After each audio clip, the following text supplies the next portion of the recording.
Saat ku berjalan, kasih-Mu menerangi langkahku. Tak ku bimbang, karena ku tahu Kau bersamaku. Kau lebih tahu yang terbaik bagiku. Kau lebih sanggup pulihkan hidupku. Ku berserah, ku percaya, hanya Yesus penolong yang setia.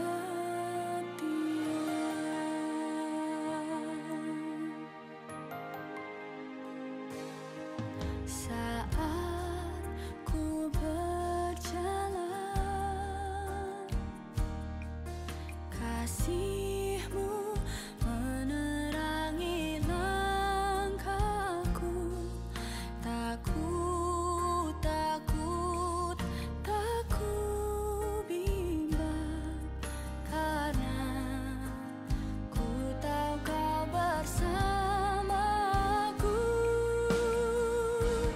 Kau lebih tahu yang terbaik bagiku.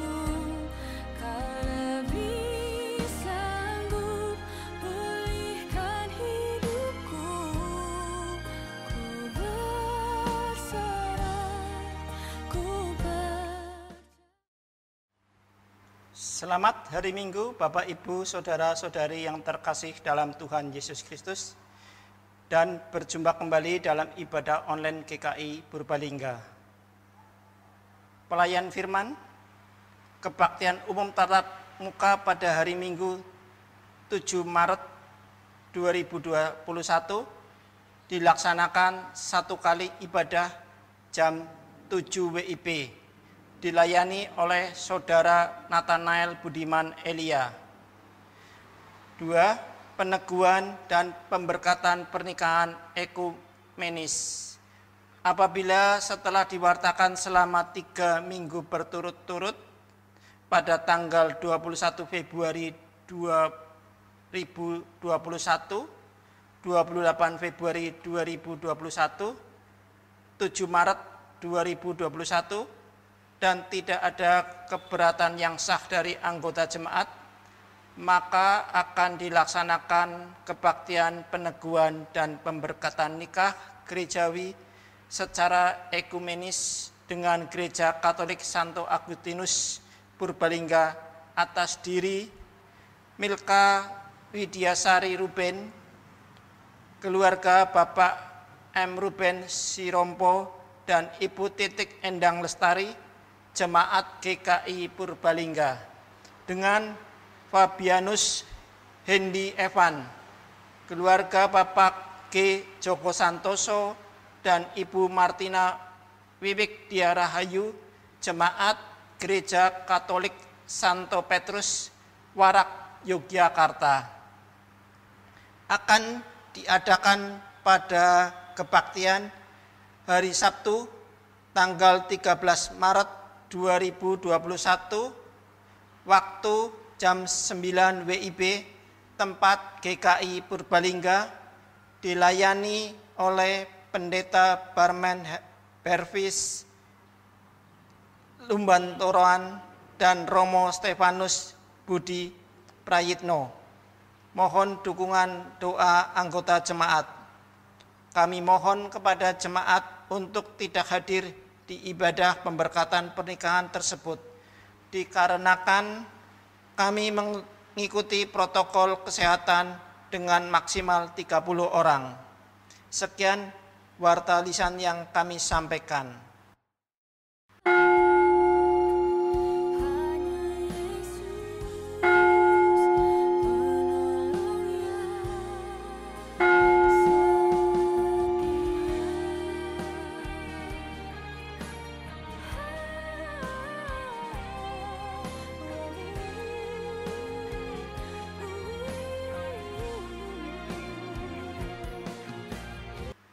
panggilan beribadah. Marilah kita bersyukur kepada Allah, sebab ialah keselamatan kita. Datanglah kepada Allah dengan sukacita, sebab Dialah pemimpin di setiap langkah kehidupan kita. Marilah kita serukan namanya, marilah kita bersyukur.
Ibadah kita berlangsung di dalam nama Bapa, Anak, dan Roh Kudus.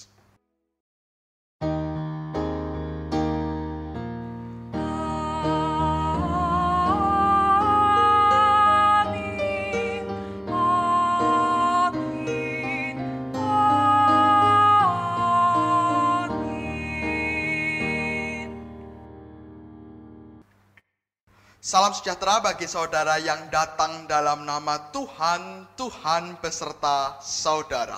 Dan besertamu juga. Umat yang dikasihi Tuhan, melalui pembacaan hari ini kita akan belajar apa itu ibadah yang sejati.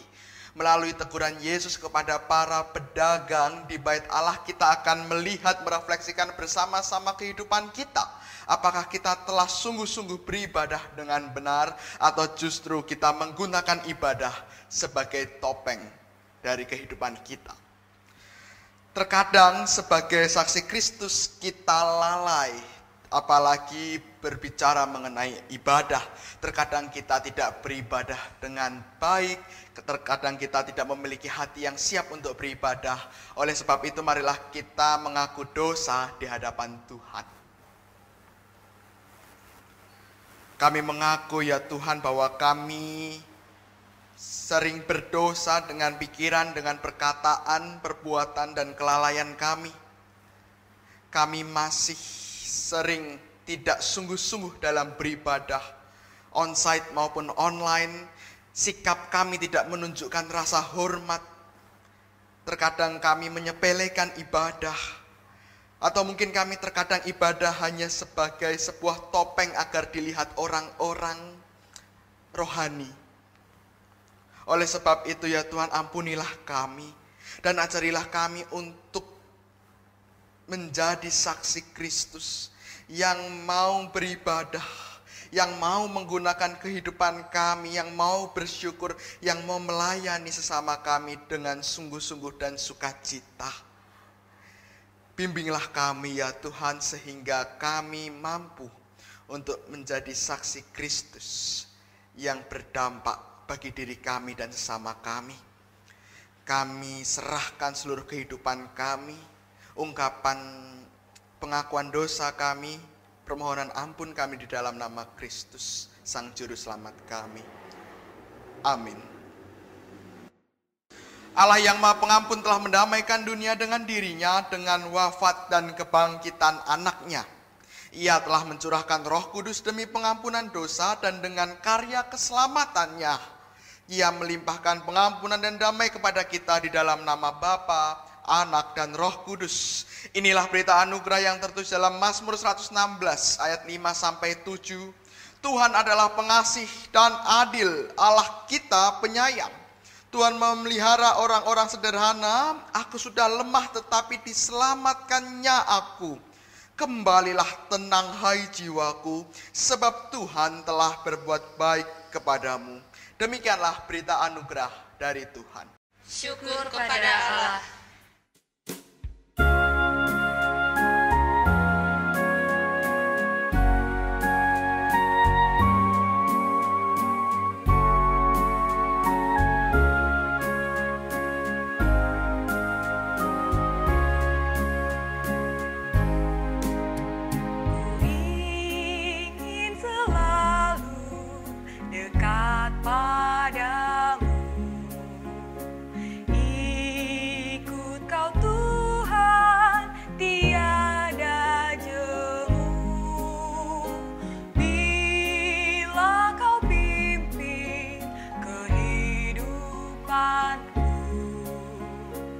Takkan ku ragu, tetap langkahku.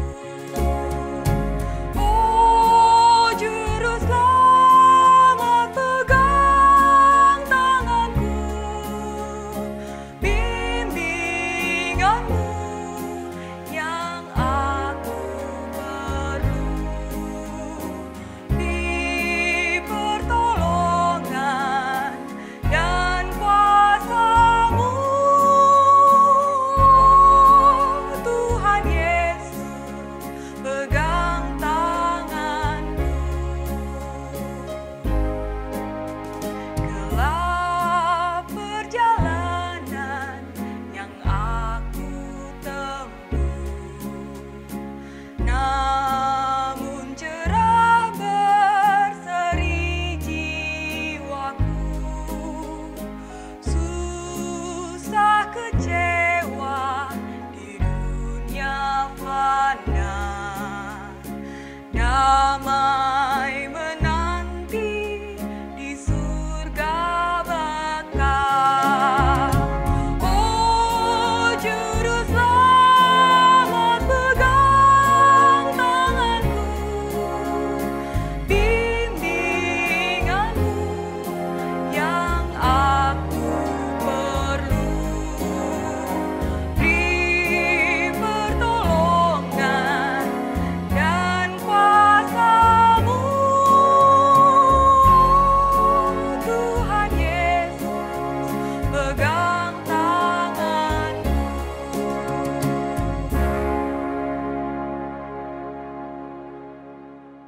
Umat yang dikasihi Tuhan, sebelum kita membaca dan merenungkan firman Tuhan, marilah kita memohon tuntunan Tuhan. Bimbinglah kami ya Tuhan, agar melalui pembacaan dan pengajaran pada hari ini kami semakin mengerti maksud Allah di dalam kehidupan kami. Berkata-katalah dalam hati kami ya Tuhan, karena kami siap untuk mendengarkannya. Di dalam nama Kristus kami memohon. Amin. Inilah Injil Yesus Kristus menurut Yohanes pasal 2. Yohanes pasal 2 ayat 13. Ketika hari raya Paskah orang Yahudi sudah dekat, Yesus berangkat ke Yerusalem. Pada bait suci didapatinya pedagang-pedagang lembu, kambing domba, dan merpati, dan penukar-penukar uang duduk di situ. Ia membuat cambuk dari tali lalu mengusir mereka semua dari bait suci dengan semua kambing domba dan lembu mereka. Uang penukar-penukar dihamburkannya ke tanah dan meja-meja mereka dibalikkannya. Kepada pedagang-pedagang merpati ia berkata, "Ambil semuanya ini dari sini. Jangan kamu membuat rumah Bapakku menjadi tempat berjualan. Maka teringatlah murid-muridnya bahwa ada tertulis, cinta untuk rumahmu menghanguskan aku. Orang-orang Yahudi menantang Yesus, katanya, tanda apakah dapat engkau tunjukkan kepada kami bahwa engkau berhak bertindak demikian? Jawab Yesus kepada mereka, rombak bait Allah ini dan dalam 3 hari aku akan mendirikannya kembali. Lalu kata orang Yahudi kepadanya, 46 tahun orang mendirikan bait Allah ini dan engkau dapat membangunnya dalam 3 hari. Tetapi yang dimaksudkannya dengan bait Allah ialah tubuhnya sendiri. Kemudian sesudah ia bangkit dari antara orang mati, barulah teringat oleh murid-muridnya bahwa hal itu telah dikatakannya, dan mereka pun percaya akan kitab suci dan akan perkataan yang telah diucapkan Yesus.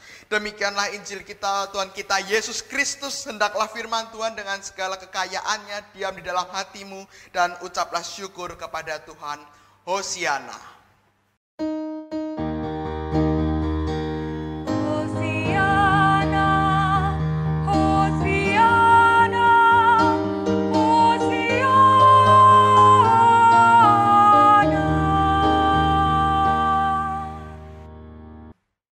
Bapak Ibu yang terkasih, apa yang dicari oleh gereja? Apa yang dicari oleh gereja saat ini?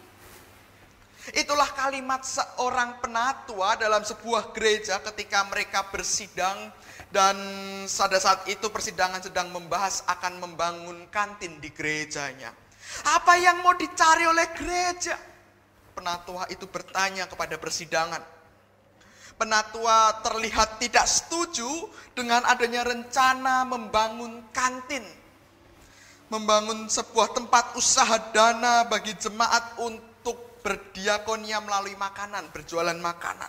Penatua tersebut tidak setuju karena nampaknya ia mengingat teks Yohanes 2 dan ia mengingat bahwa Yesus pun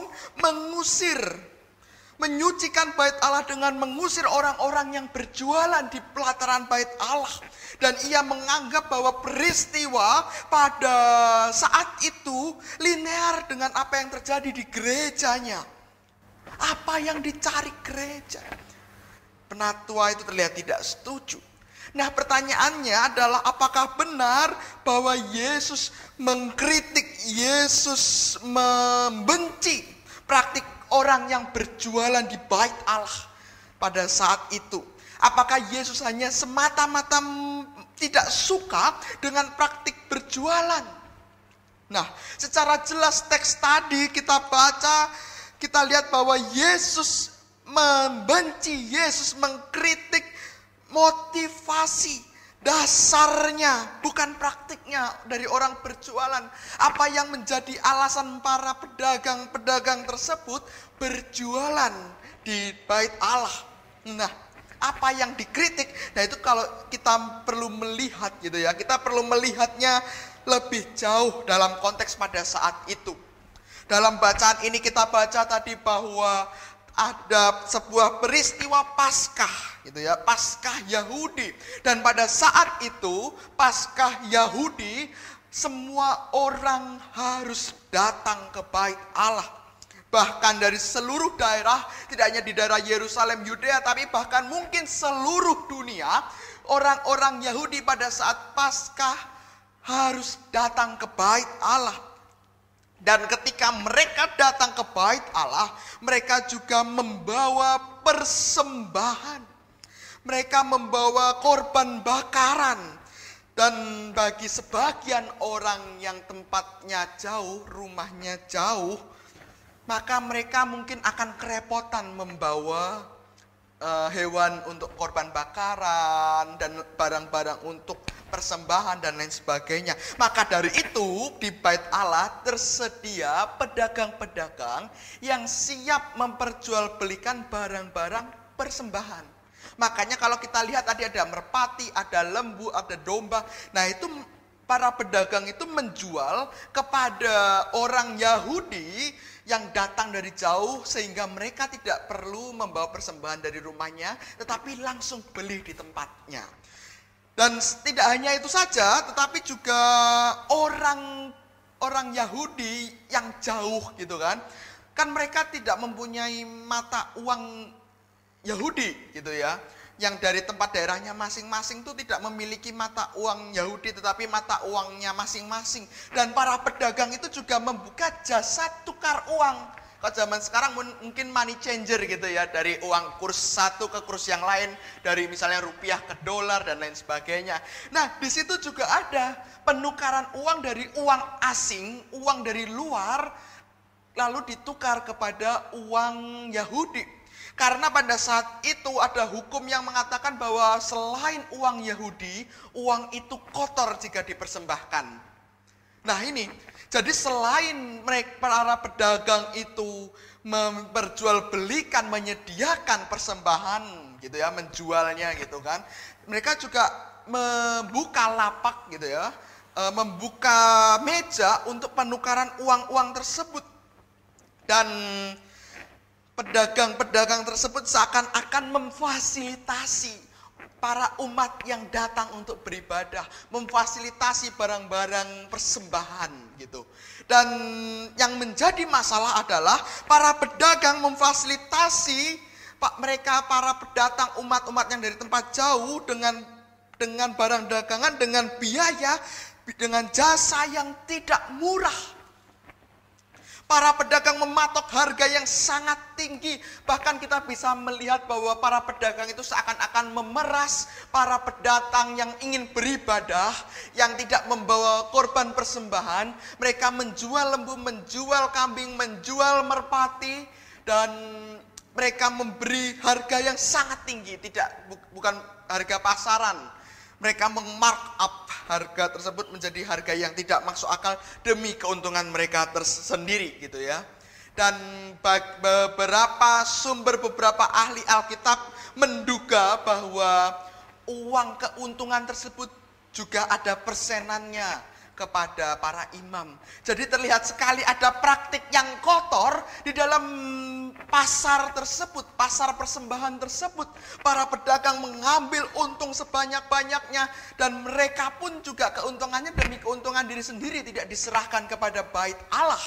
Dan Yesus ketika melihat praktik tersebut, praktik pemerasan tersebut, gitu ya, Yesus menjadi marah.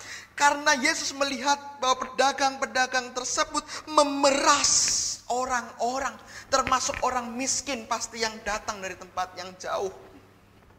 Yesus membenci, Yesus melihat bahwa ada praktik kecurangan tersebut dan Yesus marah.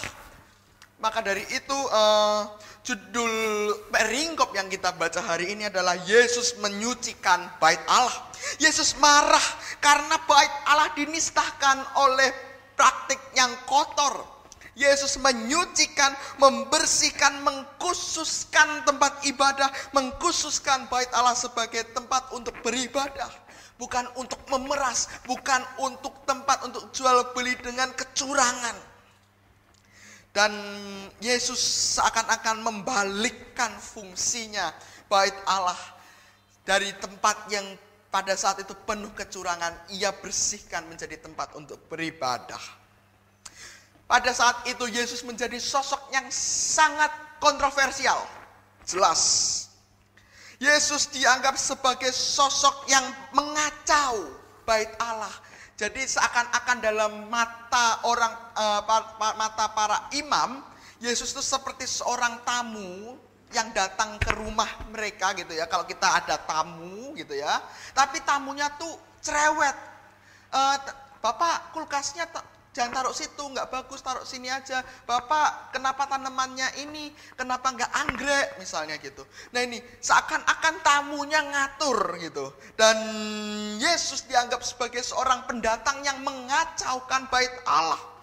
Di sini terjadi sebuah kesungsangan yang seharusnya para imam membela gitu ya, membela kebenaran bahwa terjadi pemerasan, tetapi justru ia seakan-akan melindungi hal tersebut dengan menyalahkan Yesus. Yesus dianggap sebagai mengacau. Yesus dianggap sebagai seorang yang yang merusak suasana Paskah pada saat itu. Yesus dianggap mengacau, tapi di lain sisi Yesus menganggap para pedagang dan para imam juga mengacau. Nah, ada terjadi kesungsangan, ada terjadi sebuah perbedaan yang sangat jelas, kebalik-balik gitulah istilahnya. Terjadi kebalik-balik yang sangat jelas, sangat kontras yang terjadi pada saat itu. Yesus mengkritik bahwa praktek tersebut merupakan praktek yang tidak benar. Yesus mengkritik praktek beribadah mereka. Umat Yahudi pada saat itu hanya mementingkan apa yang tampak.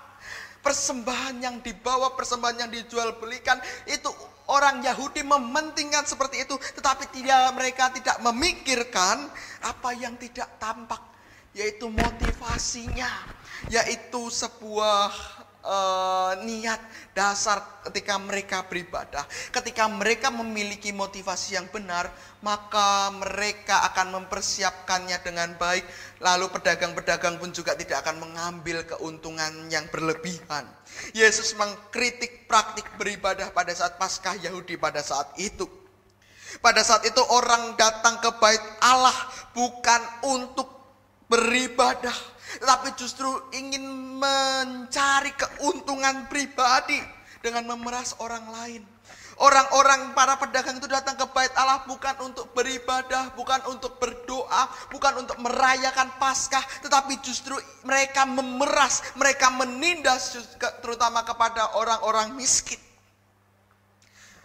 Orang datang ke bait Allah bukan untuk beribadah. Terutama yang para pedagang tersebut. Para pedagang datang ke bait Allah bukan untuk beribadah, tetapi hanya untuk keuntungan diri sendiri. Pertanyaannya adalah, sudahkah kita beribadah dengan benar? Sudahkah kita beribadah dengan motivasi dan cara yang menjadi berkat bagi kita dan juga orang-orang di sekitar kita? Atau jangan-jangan selama ini kita beribadah hanya untuk tujuan tertentu. Beribadah hanya untuk menjadi topeng agar kita terlihat Kristen. Menjadi topeng agar kita terlihat rohani. Lalu ibadah hanya menjadi tameng agar kita terhindar dari tanggung jawab. Karena ada banyak sekali orang memakai gereja, memakai praktek beribadah sebagai alasan mereka untuk menghindari tanggung jawab. Misalnya ada tanggung jawab pekerjaan, dia bilang, aduh maaf saya harus beribadah jam sekian. Padahal dia belum tentu beribadah. Nah ini, kita perlu memeriksa sudahkah kita beribadah dengan benar. Dengan motivasi, dengan cara yang menjadi berkat, bukan hanya diri kita dan orang lain. Nah, beribadah yang benar bukan semata-mata kita duduk dan diam tenang mendengarkan saja. Bukan perkara jumlah persembahan yang kita bawa. Bukan seberapa keras volume kita dalam menyanyi. Tetapi bagaimana kita di dalam hidup ini kita dapat mengucap syukur. Kita mengucap syukur terhadap hidup kita. Kita mengembangkan diri kita. Kita menolong orang lain. Ibadah bukan serta-merta duduk diam tenang, tetapi justru ibadah yang sejati merupakan sebuah tindakan aktif. Mengucap syukur atas apa yang Tuhan beri, lalu mengembangkan apa yang sudah Tuhan beri, dan melalui hal itu semua kita dapat menolong orang-orang di sekitar kita yang membutuhkannya.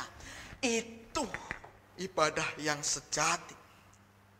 Ibadah itu merupakan sebuah bentuk, sebuah respon resiprokal, bolak-balik antara kita manusia dengan Tuhan. Ada anabatis dan katabatis. Anabatis itu adalah gerakan dari Allah ke manusia. Berarti Allah memberikan rahmatnya dari atas ke bawah gitu ya, memberikan berkat, rahmat, ajaran, teguran, dan kita meresponsnya dengan ungkapan syukur, dengan memakai kehidupan kita dengan sungguh-sungguh kita memberkati orang lain, dan respons bolak-balik tersebut itulah yang dimaksud dengan ibadah yang sejati. Allah berada di atas gitu, memberikan rahmat, itu gerakan ke bawah, lalu manusia mengucap syukur, lalu memakai kehidupan dengan sebaik-baiknya, itu seakan-akan kita mengarahkan ke atas, dan gerakan tersebut itulah yang disebut dengan ibadah yang sejati. Maka dari itu ketika kita keluar dari ruang ibadah, ketika kita selesai mengikuti ibadah online, pesan saya yang ingin saya sampaikan adalah selamat beribadah. Tuhan Yesus memberkati kita semua. Amin.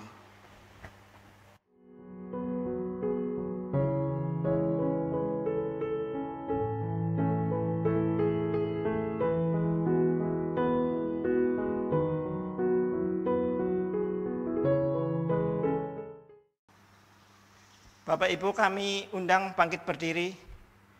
Pengakuan iman rasuli.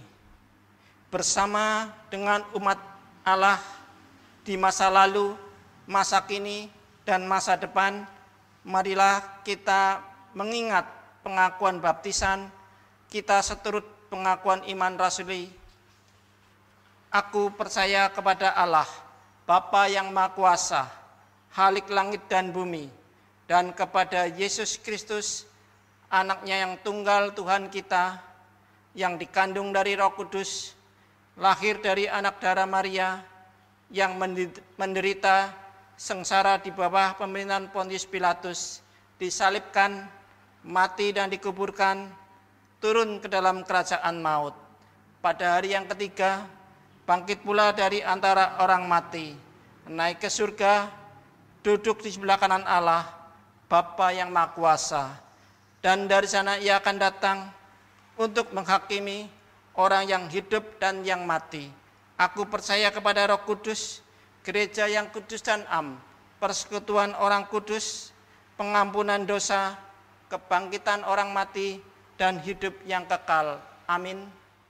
Umat yang dikasihi oleh Tuhan, marilah kita membawa doa-doa kita dalam doa syafaat. Mari kita berdoa.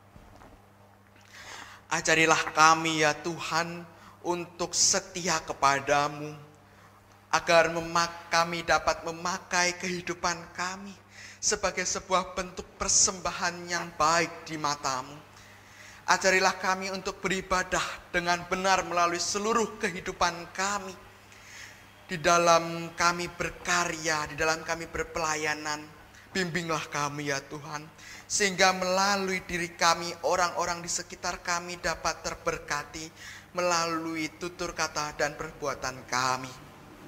Pada saat ini kami ingin berdoa bagi bangsa dan negara kami yang sedang ramai dengan adanya program vaksinasi. Kiranya Tuhan memberi kebijaksanaan kepada mereka, sehingga program vaksinasi dapat berjalan dengan baik. Kami juga ingin berdoa bagi setiap kami, agar kami mampu bijaksana, sehingga di dalam masa yang sulit ini, kami tetap mampu menjaga kesehatan diri kami, dan juga menjaga kesehatan keluarga kami dan orang-orang di sekitar kami. Kami juga ingin berdoa bagi rekan-rekan kami, saudara-saudara kami yang sekarang sedang terbaring lemah.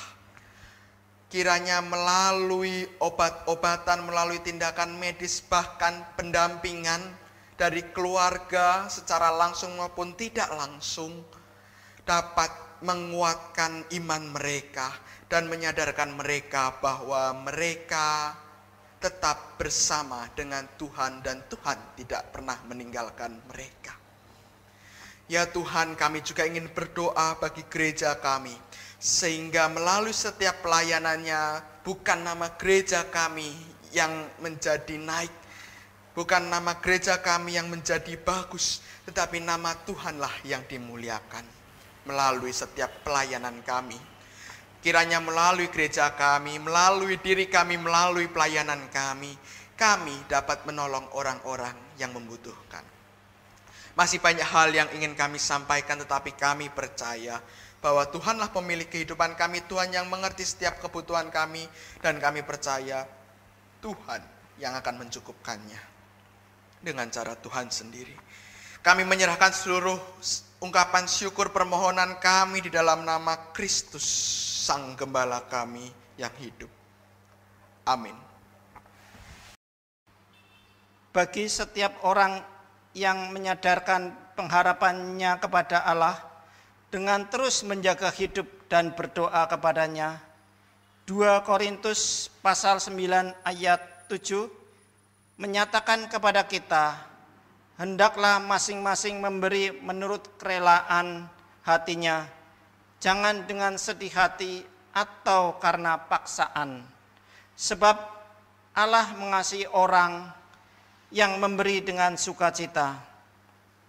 Karena itu, mengucap syukurlah kepada Tuhan atas kasih karunia yang dicurahkan kepada kita. Persembahan ibu bapak dapat diserahkan secara langsung ke kotak persembahan pada saat ibadah onset atau diserahkan ke kantor gereja pada jam kerja. Selain itu, ibu bapak juga dapat menyampaikan persembahan dengan transfer ke rekening gereja, Bank BCA, dan Bank Mandiri. Mari kita berdoa. Bapa di dalam surga, kami panjatkan syukur dan terima kasih kepadamu atas berkat dan penyertaan Tuhan di dalam aktivitas kami, pekerjaan kami, sehingga kami sangat merasakan terberkati oleh Engkau ya Tuhan. Di mana saat ini kami pun menyampaikan persembahan ini sebagai ungkapan syukur kami kepadamu Tuhan. Karena Tuhan senantiasa selalu memberi yang terbaik untuk kami. Kiranya persembahan ini berguna untuk pekerjaan Tuhan di tempat ini. Tuhan berkati kami yang akan mengelola persembahan ini, agar bisa dipergunakan dengan baik dan seturut dengan kehendak Tuhan. Di dalam nama Tuhan Yesus kami panjatkan doa syukur. Amin.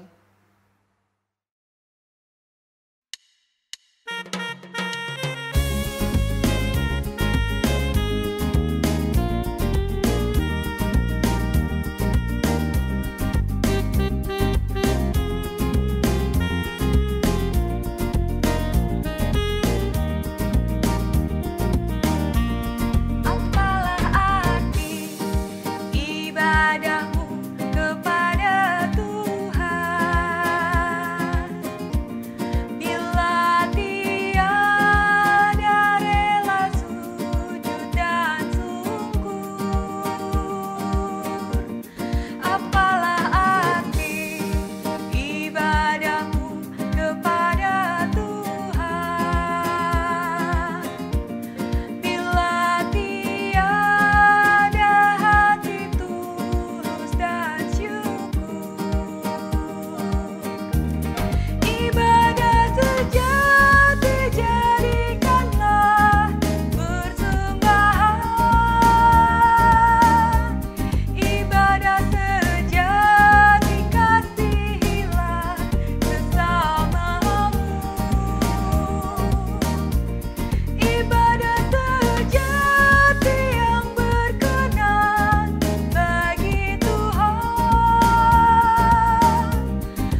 jemaat yang dikasihi oleh Tuhan, arahkanlah hatimu kepada dunia yang dijadikan Tuhan. Kami mengarahkan hati kami kepada dunia yang dijadikan Tuhan. Jadilah sahabat bagi sesama. Kami ingin mempersaksikan Kristus, Terpujilah Bapa, Anak, dan Roh Kudus. kini dan selamanya. Sekarang ingatlah berkat dari Tuhan.